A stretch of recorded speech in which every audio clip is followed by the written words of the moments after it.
From trackside to roadside and wherever you'd see a sign, Scale Signs has it all.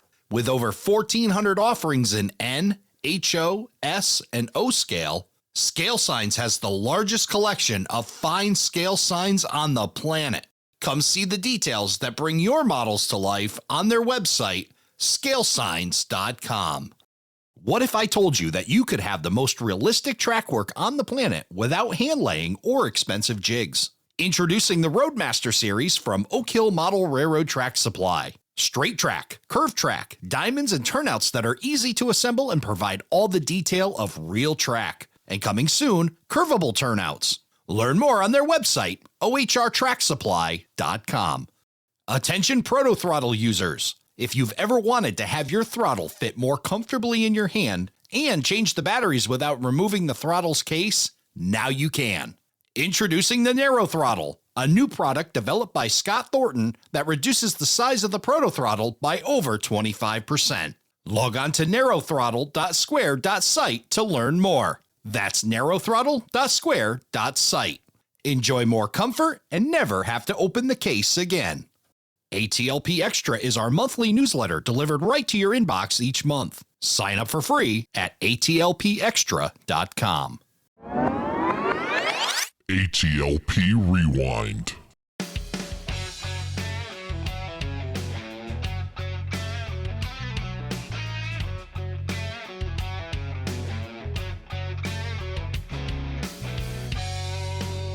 Hello, everybody, and welcome to Around the Layout, where model railroaders come to tell their story. My name is Ray Arnott, so glad you could join us. We're going to be talking about the MKT Sedalia subdivision, and joining me to do that, the owner, Mike Landis. Mike, welcome to the show. Glad to see you again. Glad to be back. Good to see you again. I was looking, September 26, 2023 was the last time you've been on the show, so it's been way too long. Yeah. But it hasn't been that long since I've seen you. I got to see you at the St. Louis RPM last year. We did. That was an awesome show. I've been going for several years, and it's always a blast, getting bigger and bigger every year, both with the number of people coming, the number of vendors. So it's always exciting to go the next year to see who you're going to see and what you're going to see. Yeah, that's for sure. It was my first experience last year, and I've been talking about it a bit, and I talked for it probably months after, to a point, maybe nauseum for some people, but it really was just an amazing experience. When people ask me, I say, the no kidding model railroaders were all there, and the camaraderie was unbelievable. And of course, the exhibits, the models on display, the clinics, just everything about it was so well done. Lonnie and his team are just knocking it out of the park, and I'm looking forward to it again this year. And I believe you're going to be there as well, right? I will be there. I have that on my calendar and a budget set aside to buy plenty, but as always, but yeah, looking forward to seeing everybody. It's always great to, a lot of folks like you, I see y'all online constantly, but it's always nice to catch up in person, stuff like that. Yeah, I think that was what it was too. There was a lot of opportunities to put faces to names and voices, and that also was a thrill. Great location right in the middle of the country, and the weather was that's going to be tough to beat this year, because last year it was so nice, and I'd heard horror stories about the year before and how hot it was.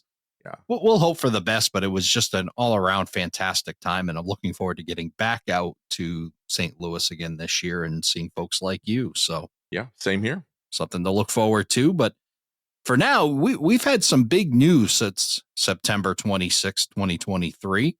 You have been making some big changes in your, not only your life, but your railroad as well. And we're going to go through that. And you've been covering that, of course, on your YouTube channel, The Main Track. And we're going to go back over it again here and learn a bit more about the MKT Sedalia Sub. Mm-hmm. But first, why don't you give us a little bit of a review of the first edition of the MKT Sedalia Sub for those that may have missed that episode back in 2023? Yeah, so the MKT Sedalia subdivision was part of the Katy Railroad's main line to St. Louis. It was a secondary line, and that is what I spent part of my childhood growing up watching when I lived in Sedalia, Missouri. And so that kind of stuck with me as one of my favorite railroads and routes in particular for all those years. And so a handful of years ago, I finally began building the layout. And when I built it, I knew it was going to be sort of a temporary layout. I kind of filled my garage with it. Didn't have a basement in my previous house. And so I built out as much as I could with the full intention of eventually moving that. So it was more of a point to point. I didn't have the world's largest amount of space, but I made the best that I could with the space that I had there in the garage. Got a lot done. It was a lot of fun, but it was unfortunate that there was no heat or air conditioning either way. And so when the weather got really bad or extreme, which it does here in Missouri, a lot of times, a lot of days and weeks that would go by without being able to work on the layout. But I was able to rebuild or model the city of Sedalia and kind of a few miles on either side of that, knowing that would be some point part of a bigger layout once I got to that point. Yeah. And as you were building it, I think I remember you saying that you were doing that all with the mindset of being able to reuse what you were building on the first layout. Yeah. And it was also a modular setup. I was not using, Modutrack, or Fremo standards per se. It was sort of my own little standard, but, building modules as I went along and one section at a time. And so I would get one part of it where I'd like, and then kind of add on a new section. And so the end goal being this could be a section that I could bring with me and add on to and just be one little part of the ultimate dream layout whenever I got there. I'm thinking about what you were saying about building it out in the garage, and the extreme weather of either heat or cold kept you away from it, and Yeah. that must have been really tough, because I think about when weather becomes extremely hot or cold, that's usually when I either slip inside or slip down to the basement and work on the layout. So that must have been a little bit of a struggle for you, because all that layout time kind of taken Yeah. away. Yeah. And I may do, the layout was in the garage, but I had a spare bedroom inside that I was able to put, a small amount of bench work on a wall. And that allowed me to, just scratch that itch to run some trains back and forth. And I also had a workshop where I could do, painting or decaling of both rolling stock or, structures. And that's kind of the time when I would do a lot of work on structures. So when I got those constructed, weather got nicer, I could go outside and put them on the layout. So I found ways to get around that. To what point did you get that layout complete? I would say, there were portions of it that I would say was, 98% complete. I had a kind of around the walls and I had a peninsula in the middle. So, parts of the layout were pretty close to being finished. There were other parts that were about 50%. There were a couple of sections that was just simply roadbed on bare foam, and I hadn't gotten very far with that. But there got to be a point where when I realized, I'm needing a new house, I can start shopping, just things fell into place to get a new house, that I slowed down the construction, knowing that, I was going to be packing this up. Didn't want to get too far and be too big of a mess to tear down, which I'm sure we'll get into shortly. But just depends upon the section. But definitely I was able to, run trains and have areas that I was able to film for my episodes on the main track. Did you operate your layout, or was it more for the videography, photography aspect of it? Which angle did you take there? A little bit of both. I really like researching structures and, building those. And that takes up a lot of my time. I just like going down rabbit holes, learning about grain elevators or power plants, things nobody else on the planet really cares about. But I'm out there, trying to figure out, things down to the inch. I love doing that. But I did have some operations. The part of the layout that I had done originally was the city of Sedalia. And that's not a major place like Kansas City or anything like that. There were a handful of industries, and I had been able to model those. And so it was enough to keep me busy, just to have fun with operations. I didn't ever have a bunch of people over to do any operations because there just wouldn't have been enough for people to do if they did that. But just enough to keep me busy, on a night that I wanted a break from, building stuff, just to have some fun running the trains. Sounds like you're a really tight prototype modeler. How tight is that? What kind of license do you give yourself, if any at all? Well, I would say I gave myself more of a license with my first incarnation of the layout than I am now. I am using the original MKT track plans that came from the MKT headquarters back in 1983. And so I have a bunch of people ask me, what's your layout plan? Do you have that drawn out? And I do have some basic sketches of it. I've not come out with a nice graphic.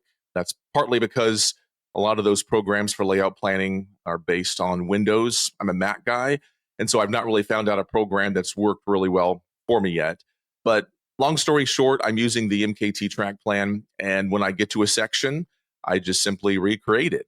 Things are obviously condensed, whereas there may be a section of railroad that's a mile long. I've got 10 feet to work with. So things are squished quite a bit. But when it comes to the turnouts, where the industries are, minus that condensing right there, I'm doing my best to stay as close to the prototype as possible. Which seems to maybe have its own challenges, yet one thing it seems to take away is the requirement to have to create this, because you're basically going to what the railroad did. They already figured this stuff out for you. Now you're just taking their plan and running with it. Yeah, and I know a lot of guys when they're designing their layout, if it's, a proto freelance, for instance, or completely freelance, they like putting in these intricate switching puzzles and that's a lot of fun as well, but they will go through great lengths to, where they put the turnouts in the industries and making it challenging on purpose. When you're using the railroads track plans, as I just mentioned, they came up with it. They knew what worked best on the prototype. And so that does make it a little easier on me that I'm not having to come up with anything intricate. Some people may find that boring, but I'm just going by what the real guys did for me 40 some odd years ago. Yeah, why not? Yeah, they've done the work. Why not just run with their plan? And yeah, that makes it easier for you. But then I guess the flip side of that is trying to stay true to that prototype and the challenges of compression. Talk a little bit about that. Yeah, as I mentioned, I like detailed stuff. And if you look at my layout, if it comes to my locomotives and my rolling stock, I wouldn't call myself a rivet counter, at least if it comes down to, the rolling stock and such. But when it comes to the layout itself with the track plan, I know how it should be, and I know what it should look like, and I want to recreate things that I remember from my childhood. I have the track plans to go on. I have the photos to go on. But as I was mentioning, you've got to condense things sometimes. There's only so much that you can fit in, even though I've got a lot more space here in my current spot. But you've got to figure out what can you live without, and you've got to make some cuts here and there. That's kind of something that bugs me sometimes. Because I'm imagining people coming to the layout and thinking, hey, why did you skip this industry or skip this town? And I wish I could model it all. I wish I had an unlimited amount of space. Maybe one day, who knows? But that is part of the harder aspects, I think, of when you're trying to do a prototype, is trying to figure out what can you slice out and still get the point across of what you're trying to recreate. So on a scale of, say, completely freelance to Isaac Fabris, you're Mhm. probably somewhere maybe towards Isaac, but not quite that level. I would say so. Yeah. Yeah. And I know there's a lot of Katie guys who really like to focus on, rolling stock or locomotives and whatnot. And thankfully, a lot of manufacturers have come out with some really great Katie stuff recently, stuff that they never had all these years. I'm not sure why there's suddenly an explosion of Katie stuff, but I'm loving it and going along with it. That's made it easier for me. But years ago, when there wasn't a lot of Katie stuff, there was a lot more scratch building and kit bashing involved. And I made do with stuff. It wasn't exact, but I'm thankful that folks like, Scale Trains and Athearn Genesis are doing a lot of that hard work for us nowadays. Absolutely. Is there something when it comes to locomotives and rolling stock that's missing that you can't wait for them to make? Is there like one thing that's kind of on your list that, boy, I need to have that? Man, my favorite Katie locomotive was the GP39-2. The Athearn Genesis came out with, they've done a couple of runs, and actually this week announced a third run. So I'll have plenty of those. They had 20 of them on their roster. What I'm excited about is the Athearn Genesis F units in the Katie scheme, in the green and the yellow. My modeling era, 1987, is after most of the F units were gone. They had a former F unit that was converted to a booster, and so it had that car body still. But I'm looking forward to getting those F units and maybe having some backdated operating sessions. That's one thing that I'm able to do, I guess. It's my layout. And, my rolling stock that I have is all mostly early 80s for the most part. And so everything will fit with that. But I think those F units that Katie had in that scheme was real classy. And so I'm looking forward to having some of those. And I will take one of those and convert it into one of those booster units so I can still use it when I'm running 1987 like normal. Yeah, so it sounds like you've got some guardrails, but they're fairly loose, and then you can kind of make it flex and make it so that you can enjoy it and cover a bunch of MKT history. Yeah, exactly. And I've learned not to beat myself up too much. I like things to be as close to prototypical as possible. But for instance, I was mentioning I like getting out and measuring structures or maybe a grain mill. And I'm, doing the measurements and wanting to think, man, I got to get it just this certain way. But there is nobody on planet Earth that knows the dimensions of that grain elevator from 40 years ago. You can create it and people can recognize it, but not to get so detailed with it that you stress yourself out or give yourself anxiety, because the only person that knows that grain elevator, the roof up there is 10 feet by 50 feet would be me. I hold the key to that knowledge, and nobody else probably even cares for that matter. Yeah, well, that's kind of funny. The things that we care about is it's really about us, Yeah. and Yeah. when you're building a layout, those kind of details. But the other part of it too is the difference between authentic and replica. Mhm. And sometimes it's just going to be a fair representation, right? Yeah, Of what that exactly. is going to be. And that's what I'm going for. I've seen so many layouts that I know they're based on a prototype. Maybe, for instance, Cajon Pass or the railroads around Kansas City. I go to those layouts and I recognize the scenes, and I would know no difference if they have a structure there that's, maybe not exact with the measurements, friends, but they do the good job of, you know, displaying the general idea. And that's what it's really all about, just getting that point across. Yeah, that again, fair representation of an area so that you're convinced, right? Yeah, That that's where exactly. that area is. So talk about the first layout before we move on from it. Talk about some of the solid lessons you learned while creating that first layout. I'm trying to think here. I think maybe my track work. I like to have really great looking track.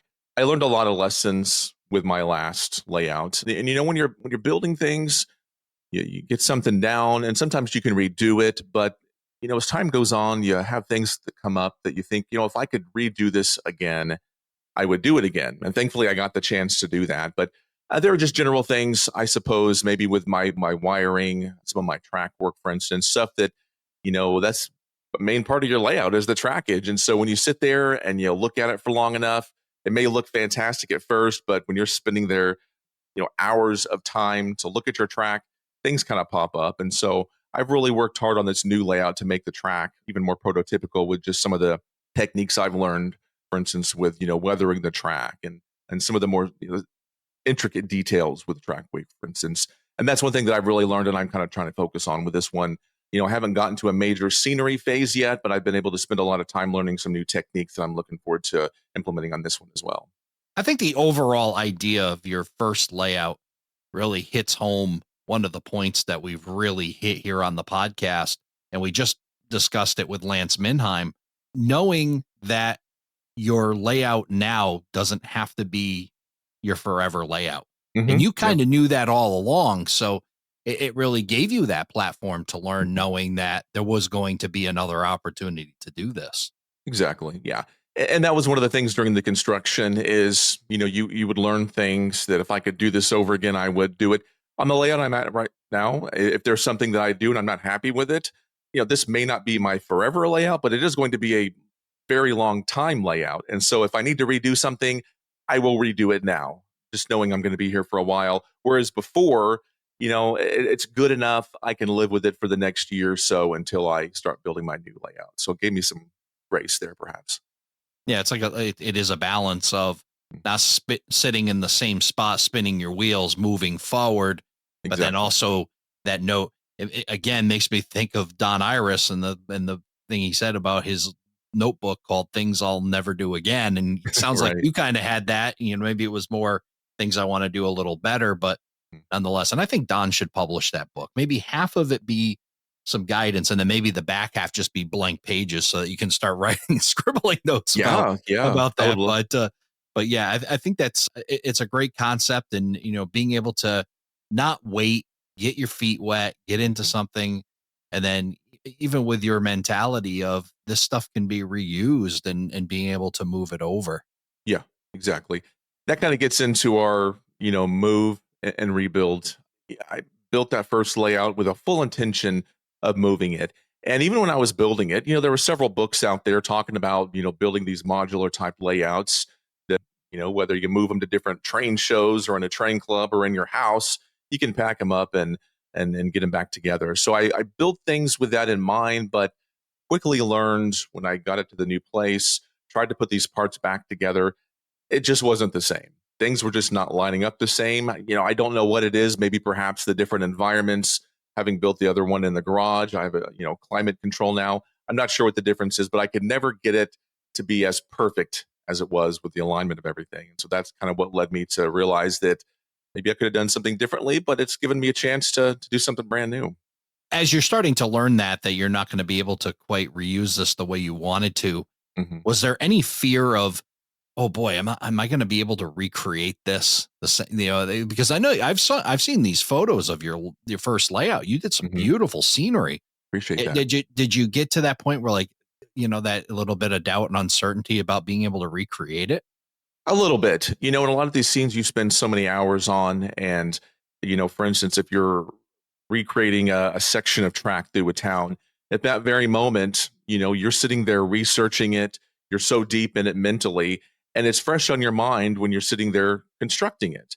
And so it did cross my mind that, in the future, or for instance, right now, that stuff's not fresh on my mind. It's not, in my mind's eye, if you want to use that term, of what it looks like. And so am I going to have to go back and research all that stuff again and dive right in?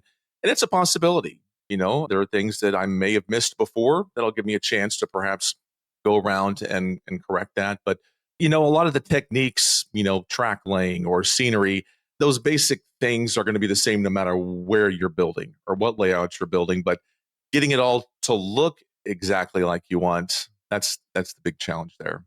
Let's talk about the planning process. I mean, you talked about bringing parts of the old layout with you, so you had some of an idea. But as you purchased this new home, tell me a little bit about that process of getting this planned for. This has been quite a task in itself. So I bought this house, quite a bit larger than my old one. Partly the basement was the reason I purchased this house. That's a model railroader thing, obviously.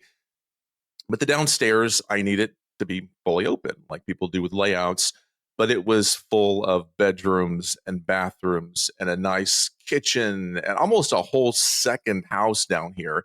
So I realized I've got to tear all this stuff out.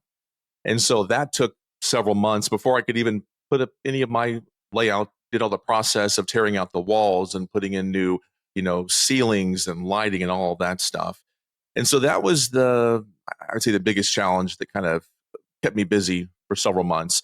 And me being, I would call it impatient. You buy this house for your big layout, and then you realize this is going to be a major project. And whether it's model railroading or a home remodeling project, you know how it goes. You start something and it's never as easy as you think it's going to be. There's always something that comes up, unfortunate surprises that, take a little longer than you expect or whatnot. But for planning purposes, once I got that out, then I had an open room and I could start laying things out. And when I realized what the space I was going to have to work with, it's different dimensions than even half my garage was. And so I realized that, the original layout was going to have to just be scrapped, for instance.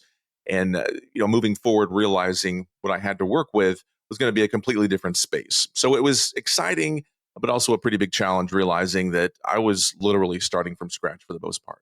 In between ripping walls out and ripping old kitchens and modifying this basement, I can imagine it must have been tough because you had this layout in the first home where you could basically go down and run trains whenever you wanted of sort. Yeah. And now that's gone away. Talk about the in between times. I mean, how were you filling that? Well, the construction kept me pretty busy, but I was still able to do work. As in my last house, when my layout was in the garage, I had a workshop inside that I was able to work on structures or rolling stock or whatnot. I did a lot of that.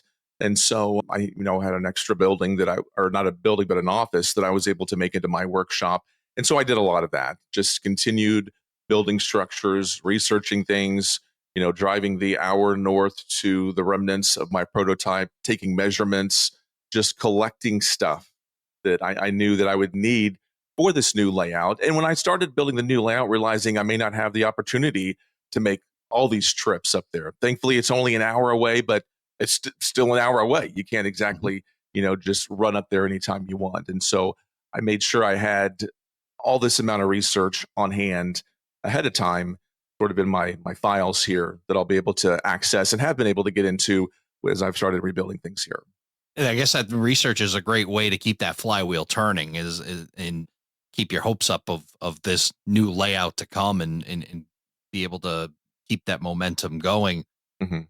During this research process, was there something that you learned that you didn't know before, or maybe that you learned that you thought before and now it's completely different? What was that process like for you? One of the things that I've learned a lot more about that I didn't really pay attention to years ago, oddly enough, was the signaling. I love crossing signals. The route that I'm modeling was dark territory, so there were no signals whatsoever. And so the only type of signaling that I can have on the layout is with crossing signals. And that's been a strange little side obsession that I've had with my line. The Katy Railroad's been gone since 1988. Part of the line that I'm modeling is still in operation, is a short line, Missouri and Northern Arkansas. But they've come in over the last 40 years and made a lot of alterations, ripped out all the crossing signals. And these were signals that I saw when I was a kid, but didn't really pay much attention to. You didn't have a cell phone back in 1988 to capture all these images. And just like you go trackside right now, you look at a crossing signal, you don't think twice about it. It'll always be there. But I realized that this was information that I should have, captured. So I've had to do a lot of research going back and finding out about these signals. And I've got a friend who is helping build some of those for me. They had a very strange collection of crossing signals along this line, ones I've never seen on any other route anywhere. I'm not sure if it was the Katy Railroad's test bed for signals for the rest of the system, but that's been kind of fun. And, one thing that I've been able to learn a lot about, because now I have all the room for these different communities with crossings and the signals. So I've got a lot of them to build going forward. Talk about researching just that. Where did you find information on crossing signals for the MKT? There's a lot of documentation, through the Katy Railroad Historical Society that you have access to. And over the years, they published, in the Katy Flyer, just different articles over the years that you have access to. I have released a DVD. It's called Katie's Country. And there's a gentleman up in Clinton, Missouri, along the line that I'm modeling. And he got a camcorder back in the 1980s and loved the railroad. And so he literally documented the final years of the Katy Railroad. And he lent me 8 hours of footage of the Katy Railroad in its final years. I've compiled some of that into that DVD, but I've got all that footage and I've had to go through all of it and find these crossing signals. Once again, he was filming the trains and not the crossing signals. Those were just background items. But I've been able to go through a lot of that footage and find the signals, and with that, kind of compile some rough drawings that I need. Once again, they're not going to be exact, but they've been gone for 20 or 30 years. No one's going to know the difference. They may be able to look at it and think, oh, I remember those strange signals. But once again, it's one of those things that's good enough for me, and it will likely be for everybody else when I get those constructed. No, I can imagine the gold when you got those tapes in hand, and then of course you're watching them, and I can imagine you pan to the left, pan to the left. Let's see those signals. The focus is the train, but you're looking for signals, and it's funny how we all are, have our niche thing that we enjoy about railroading beyond the trains, and for you, the crossing signals really became a thing. Yeah, kind of a strange thing, but I know a lot of guys like, building block signals and semaphores and whatnot. Just sort of another version of that, maybe a little unusual, but that's the only opportunity I have for any kind of animated lighting, really, when it comes to my layout now. Don't say too strange, because I love crossing signals, and I've got to have them on my layout too. I mean, just the fact that, especially, automated stuff. I think that's really fun for us to see and for visitors to see. It's like, again, a fantastic simulation of the real world when you see the crossing gates. We've all sat there and waited for a train, and we all get excited when we start to see the alternating flashing lights that something's coming. I mean, even to this day, I get excited, and, so it's a part of the experience. Yeah, it's a part of the whole vibe of rail fanning. Yeah, and it's something that it's fun to find those, like, again, niche things that you just dive right down the rabbit hole and just go absolutely bonkers with. It's fun that this hobby allows amazing things like that. Yeah, absolutely. Well, let's talk about the new plan. And as far as I know, you're adding a bit more with some additional space. Talk about that and your why behind adding some more to the Sedalia Sub. Yeah, I've got a lot more space, and that's going to allow me to model a lot more towns.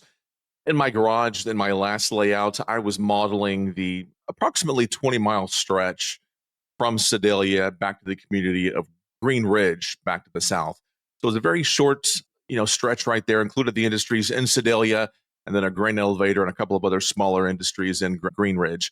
Well, now with the new layout, I am able to model the section from Sedalia through Green Ridge all the way back to Clinton, almost 40 miles to the south, and then on to the town of Appleton City. So I've got about 60 miles worth of layout that I'm able to build right now. And that is with taking a lot of the communities out. I had to decide, which towns were, the most interesting, that had the most, active industries and stuff to provide that. A lot of cool towns. I've visited those towns so many times, just taking pictures and researching. So I love them all, but I had to make some choices there. So I will have my basement here is about 50 feet wide by 30 feet. And so once again, it's not the world's largest space, but it's going to be enough to keep me busy for quite a while. And it's going to allow me to, model Sedalia, Clinton, another major town, a lot of those cool little towns in between. So that's my plan right now. The portion that I had built originally from Sedalia back to that small town of Green Ridge, that's scrapped. So that will be, rebuilt. But I have all the structures. And that's one of the great things is, although the bench work, a lot of the track I had to scrap, all of the things that make those scenes what they are, crossing signals, buildings, I have all of those. And so I'm going to be able to easily replicate those portions of the layout. You said the last time you went for the modular approach. Tell us about your choice for bench work this time around. It's quite a bit different. In my mind before, in other layouts I had constructed, I always in my mind thought the bench work needed to be about 2 feet wide. And I think that's pretty standard on a lot of layouts. That gives you enough space for your trackage, plenty of buildings and whatnot. And so I had always built my layouts to be that dimension on my bench work. And so I always enjoyed that. It always gave me plenty of, opportunities for building industries or yards or whatnot. When I got this house and began planning for the layout, I kind of ran through several different scenarios. And there's been a lot of layouts built in the recent years that I've been noticing that have a lot narrower bench work. And I've seen some layouts where the layout, width is maybe a foot or shorter. And, with photo backdrops, that wasn't anything that we really had at our disposal years ago. You can take those photo backdrops and put those on, a foot wide bench work, and it looks like it goes on for miles. One of the good things about modeling the plains and the prairies of West Central Missouri is whether my layout is 3 feet wide or 1 foot, it's going to look the same. I don't have to worry about mountains and hills and recreating that. So it works really well for my format, my location that I'm using right here. So far, there's a couple of areas of the layout that I built out that will be about 2 feet wide, including I'm building the Kansas City Power and Light power plant. That'll be 2 feet wide because I've got to have a yard there for unloading the coal trains. But the rest of it that I have going around so far is about 1 foot wide. And, that gives you plenty of space for a track and some scenery. And once I get those photo backdrops back there, it's going to take your eye, far into the distance. And so I'm pretty excited about that. There'll be some other areas of the layout, probably Clinton when I get to there and Sedalia, that'll need to be at 2 feet wide. But when you're running, I've got this space now for long runs. You don't need 2 feet wide. And so having just that 1 foot width is working really well so far, getting what I need in there. And I'm, looking forward to getting those backdrops to making it look even better. I'm a big proponent of narrow bench work whenever possible. And one thing that we hear from many guests and see in person is just how achievable narrow bench work is as well. It's half of what you need to do scenery on. Exactly. When I was doing my measurements, I realized that building the bench work to that size was going to allow me to get twice as much layout in here. Because when you think about it, you're doing 1 foot as opposed to 2 feet, like you just mentioned. It's twice as much. One thing that's also nice is, some of us have unlimited money. Most of us don't. But when you think about it, when you're building layout, that's all that scenery material.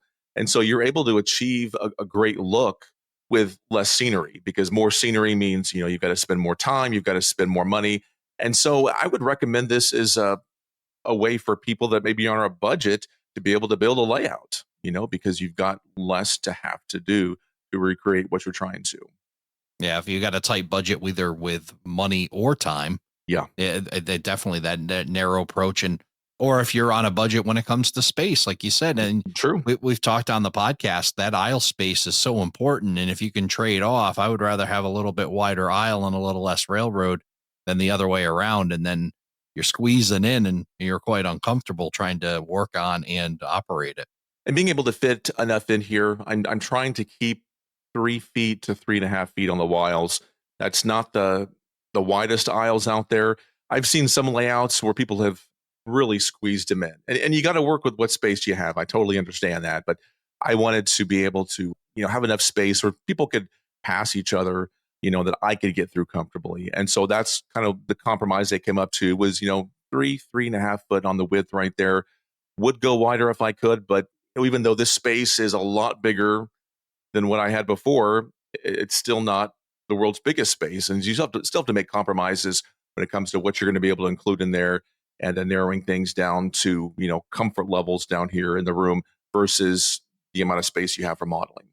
Now, you talked about removing a whole bunch of rooms and walls and Yeah. whatnot. Were there any other challenges that you faced in this basement to try to get the track plan to work for you in it? There is, and I've had some people ask me about this, why I'm building my layouts in the order that I am. Kind of a fun surprise here when this room down here was full of walls and individual, rooms and such. You can't really see what's below the carpet and the flooring. So when we got the walls out of here, realized that in half the basement there was just a slope, may have been put there naturally with the construction of the foundation, but the floor was completely uneven, which you couldn't tell when you're just walking around on carpeting, but it's the bare floor. And so getting the flooring redone has been a massive, massive project. And so whereas I would have normally, worked on the outsides and my central peninsula, which I'm going to have right here, I've had to focus on building around the walls. And so I've had a lot of guys on the channel asking me, why aren't you building down the middle? The flooring is an ongoing project, even this long, and still don't have the floor fully repaired. But getting the outer walls done, getting that part focused on and completed is going to take me a while and giving me plenty of time to get the flooring done. But that was a pretty big challenge, trying to figure out what to do with that, because you want your layout to be the level, when you get that constructed. Other than that, I wanted to include the bathroom down here. That sounds like a really simple thing, but I've been to a lot of guys' layouts where they had, large basements, and they wanted the real estate, every last bit of it. So they took their bathrooms out, which is fine and dandy, but that means you've got to go upstairs to use the restroom. If I'm down here working on a project or something and just need to run and use it, yeah, I could walk upstairs, but I wanted to have that down here. I thought that was kind of important as well for whenever people are over here visiting. I can just have everybody come through some of my back entryway doors right there and really spend the whole time down here, having everything, the facilities that you need, with a refrigerator, with the bathroom, a small lounge area, just so you can, spend time down here. Yeah, that's definitely a plus when you're able to do that, when you're able to have people over. And sometimes it's an awkward situation to Yeah. walk through people's personal living space to get to their layouts. So yeah, it is nice when you're able to provide a separate entrance and a restroom that's dedicated to the layout, and you're not going upstairs. And I mean, some folks, obviously we can't avoid it. It's the way it is, or you got to come through the living room to go to the basement. But when you can avoid that, that's certainly a plus. Yeah, exactly. And so with the restroom, obviously I have to have a furnace and a water heater. So I had to leave that part of the room right next to it. So there were things that I had to leave carved out of necessity. I mean, I could have done something with the furnace or the water heater, or moved that, but that would have been kind of expensive in the long run. But had to carve a little bit out. But had I had that for the extra real space of the layout, it wouldn't have made a huge difference. I mean, it's a pretty small area that I had to reserve there. Yeah, creature comforts are very important as They well. are. So yeah, great that you were able to include that. So you mentioned that you're working on the floor, you're working on getting layout up and around the walls and Yeah. getting this done. You're definitely doing it the right way. Get that room finished the right way first, build yourself a Yeah. good foundation and a comfortable space to hold your layout. I see, through what we talk about your YouTube channel, the main track, and not only are you covering this process on that, and we'll provide the links here on our website, aroundthelayout.com/158. You've also been doing some layout visits. Tell us about Yeah. when you go to see these layouts, the lessons learned for your own layout. What are you bringing home with you? I'm getting lots of great ideas. And yeah, I've got, plenty of stuff to keep me busy and make videos here on my own layout. But I love going on layout tours and just seeing how people do things. And, I learn a lot that way. That there's things that you may not think about. You can sit there and watch YouTube videos or, read great magazine articles. Actually seeing these other layouts in person, you walk away with a lot of stuff. You're able to interact with the layout owner and ask questions about, how they did things and how they accomplished things. I'm trying to think of, particular layouts. One that I was at just a couple of weeks ago was the Colorado Model Railroad Museum in Greeley, Colorado. They've got so much space. They're modeling the mountains more than I would ever be able to do. But there was just a lot of great stuff that they've done. If you've been out there, it's definitely well worth the visit if you have not. But, just walking away with seeing how they've done stuff and how they made really good use of their bench work and their space and putting a lot into the amount of space that they have right there. One thing I've gone back and forth on a lot of guys that I've seen is 2-level layouts. When I was doing my planning, I would do some visits of layouts and I would see how you could fit twice as much into a room with a double decker. I am kind of a strange height. I am almost 6'6". I'm a tall guy. And so building the layout to my eye level would be above the heads of most people. And so I had to take into account, my comfort getting my eye level. Then if I were to build a lower level, I'd be needing to be in a chair, on a roller chair down or something down below there. But going back to the question of these other layouts, that was one type of layout that I really liked seeing that I thought I was going to be able to incorporate, but I have decided against that. But I just like doing these layout tour videos. My day job is I'm a news broadcaster. And so what I do is I travel around, I meet people, I see new things, and I tell the world what I learned that day. And so that's what I like about the layout tours is kind of applying that, getting to have fun, seeing how people do things, and just kind of letting everybody know, hey, this is what I liked, this is what I saw, and hope you enjoy it. Yeah, we're always encouraging here on the podcast to go out and see as many layouts as possible. And there's seemingly a takeaway from every single layout you see. And sometimes they're good. And sometimes, like you said, you see things and then you look at them and say, it's nice, but I don't think I could apply it, or it's not for me. Exactly. Yeah. Everyone's got their own situation and circumstance. And, I remember years ago before I was even able to start building a layout, you see these amazing layouts online or in books or in magazines. And part of you thinks, man, how could I ever do that? How could I ever accomplish that? Knowing you may not have the time or the resources, it can be kind of overwhelming.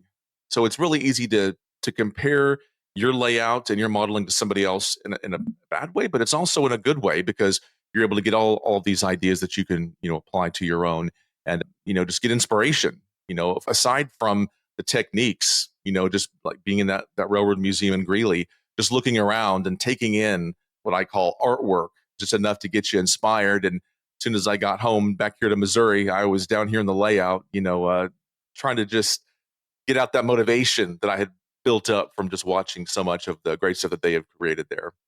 That's a great point. Another thing that you can do with visiting other layouts, it can be it could be a recharge. It Yeah. can certainly kick your flywheel moving and get you going again for sure. Yeah.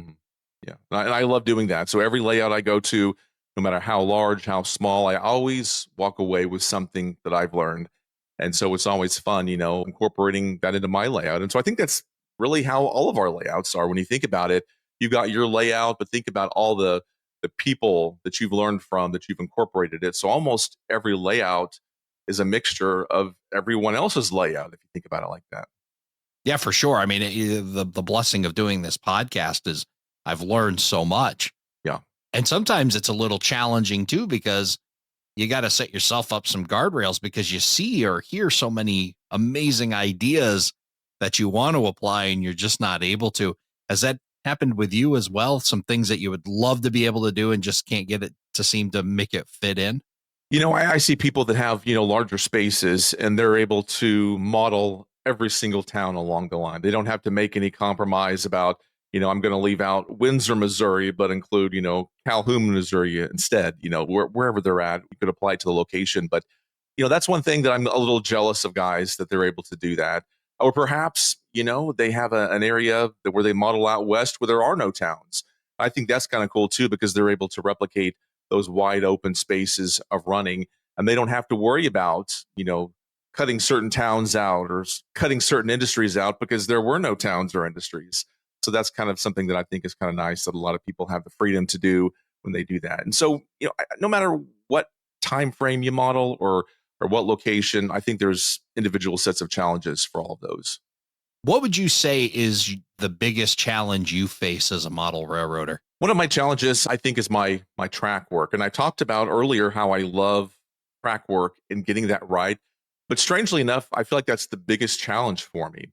Whenever I lay a new stretch of track, I will often procrastinate just because the ballasting and how I go about it. I'm probably a little bit too OCD about it, but what I like to put into it, knowing what it's going to take, I will just put it off and put it off. And when I get to it finally, I love it. It takes a while to do it. I got certain techniques that I have to get everything looking right. And then I can stand back and look at it and think, hey, that looks pretty good. I'm satisfied with that, but it is a challenge. I would say some of the electronics, my layout here, I have an NCE system. It's pretty basic. And I will go to a lot of guys' layouts and they have miles of wiring and computers. And I'm kind of envious of that, only because even though I fancy myself kind of a tech guy, that is one whole realm that just kind of makes me dizzy to even think about. And so I would say wiring is a challenge. I keep it very, very simple within my skill level, enough to get the job done. You mentioned at the top of the show with the first layout, it wasn't really one that you could have a whole bunch of folks over and operate. Will that change with this new layout? Most certainly. Yeah. And I'm trying to, keep the aisles, as I mentioned, wide enough to have a few people. I'm going to have multiple areas to switch. I'm going to have this power plant. I'm going to have the city of Sedalia and the city of Clinton, lots of industries there. So I'm going to have plenty of work to keep pretty few operators busy out here. I'm seeing people watching the channel and asking, hey, when can we come out and operate the layout and see the layout? And I'm still at a point right now where I'm not quite ready to have folks over. I suppose we could have an operating session because I have one town completed, Ladue, Missouri, that has 2 industries. Takes me about 10 minutes to switch, but we're going to get there. And I've got a long list of folks who are on that. They're going to be the first to call when I have that first operating session. But I am trying to keep that in mind for the long term. For instance, the restroom. I mean, that's for me, but also thinking about people being able to stay down here and be comfortable. Just, spend a long time down here and enjoy it. In the interim, do you get an opportunity to operate in on other layouts? I don't actually. When I go on these layout tours, that happens. I have the world's strangest work schedule, and so I do travel a lot on weekends for different activities and stuff. And so when I go on some of these layout tours, I have the chance to do that. And I love seeing some of the layouts. But locally, there aren't a whole lot of layouts here in my city in Missouri. A few years ago, it seemed like there used to be a lot more. A lot of people who would get together. Up in Kansas City, just a couple of hours north of here, they have a massive community of model railroaders with lots of layouts. Kansas City may have more layouts per capita than any city I know. Maybe there's other cities with more layouts, but they have events up there during a lot of the train shows. They have opportunities for you to get up there and operate and visit and such. But here in Springfield, it's a big enough town where there's a lot of model railroaders, but not a lot of public layouts or layouts where they have folks come over for regular operating sessions. And that's a key part to remember too, as you're building a layout, and you're always building it for you. And that's always the first and foremost thing to remember. But when you don't have a ton of operators around, you don't want to build a massive layout. It sounds like you're building something that's really going to fit for one is you and your ability to go down and operate it when you choose, but then also when that opportunity presents to have a few folks over as well. Yeah. Yeah. And I will never need, a ton of operators here. I mean, the line I'm modeling was not very busy. They had maybe 2 trains, 3 trains a day tops. You had one general freight train, oftentimes a coal train. So there was not a ton of traffic. There was a local train that was searching the individual industries.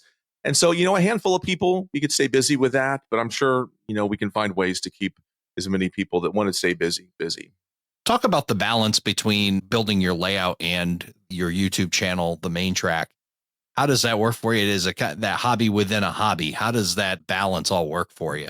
It can be a challenge balancing it sometimes, and I'll be honest with you. Sometimes, I have an episode planned in my head of, a particular project that I'm doing. And when I get to it, I'm just enjoying building it. I'm enjoying, getting my mind off just what's going on in the world, relieving stress and working on the project. And for me, sometimes when you do the video aspect of it, it is more work. I love doing video. I think I mentioned this in my last appearance with you, but mentioning once again, my day job is I work in television news, which is all about lights, cameras, action, computers all day long. So sometimes when I get home, I have those skills to be able to apply that to my hobby and share it. But it's like, if I've been doing that all day, I just want to work on a locomotive or, lay some track. And so I wish I could do more episodes. I have a lot of guys all the time asking me, why don't you put a video out every week or more often? And I would, and I could, and I'm all the time working on episodes, one or another, but it can be kind of fun and a challenge balancing it sometimes, but I do really enjoy both. And I'm glad I have the opportunity to kind of combine two different things that I love. Yeah. And hopefully one helps fuel the other and back and forth, right? It certainly does. Yeah. And it's kind of fun to be able to, we were talking about during our air check, getting this little studio area rigged up. That's kind of fun, being able to share that. And I enjoy the technological aspect of it, just video editing and, using different cameras and stuff to try it on the layout, which is sort of another element that unless you have a YouTube channel, you don't really dive into with the model railroading. But it's something that I really like to do and combine. I find your videos very entertaining. They're not overly long. They're very digestible, I guess is what it is. The last one I watched, I think it was, 8 to 10 minutes, some a little longer, some a little shorter, but it definitely is a great little entertaining hit to see what you're up to or where you've been or get some updates on your layout. And you do them. Of course, you're a professional broadcaster because we can tell when we watch your videos, they're professionally done. That makes them always fun to be able to check out and enjoy. And with the length of the videos, I see guys that are putting out 30-minute videos, hour-long videos, and I watch those and I love those. But the length of my videos likely comes from just my background and my day job. When you're on the news, you have a 30-minute show to fit so much into. You may have 2 minutes to tell a story. And so I'm used to being able to condense everything. I may want to talk for an hour or two, but I've been able to learn how to condense things so people can digest it. People's attention spans are only so long. And so, that may result in shorter videos. Hopefully it's enough to get the point across and not bore people for too long. No, I think that's exactly what makes it work so well is that it's not a long-term commitment. It's kind of where I've aimed with the podcast. We keep it within an hour or less so that folks commuting to and from work, hopefully within that hour time frame on the average, that you're able to listen to the first half and then catch the back half on your way home or digest it relatively easy. And for you, the same thing with video, because we want to be able to watch it and then move on or get down to the layout room and take all that energy that you're providing through your videos and use it to turn our flywheels and get our projects going as well. So it's really great. And it's so much fun to share this hobby in these type of mediums for sure. Yeah. Whether you're learning something by visiting somebody's layout or you've read something or you just figured out some new technique on your own, you do have this excitement of wanting to share it because, other fellow model railroaders are maybe searching for answers or they want to know how to do something. They've got some burning question. And so there is kind of an excitement to be able to, hey, look what I learned, or here's what I did. And hopefully, benefiting them as they sharpen their skills as well. Absolutely. Well, folks, check out the main track on YouTube. You can check that out at youtube.com/@maintrack. And of course, you can find that link on our website, aroundthelayout.com/158. We'll also share some images of Mike's outstanding layout before and some update pictures as well. And then, of course, you can check out those videos. We look forward to watching the progress as you rebuild the MKT Sedalia Sub, the second version of this layout, and seeing how you recreate some memories from your past. And let's not make it so long before we have you back on again, and we'll get some more updates. Hey, that sounds great. I'm on a roll down here, and so I should have plenty to talk about. I love talking about trains. Awesome. I'll look forward to seeing you at the St. Louis RPM. But Yes. until then, thanks for coming on and sharing your updates with us. Thank you, Ray. Thank you for joining us for this episode of Around the Layout. Learn more about today's episode, check out past shows, and much more on our website, aroundthelayout.com. Show your support by becoming an operating crew member at aroundthelayout.com/crew. Follow us on social media, aroundthelayout.com/social. And send us your feedback, aroundthelayout@gmail.com. Thanks for hanging out with us around the layout.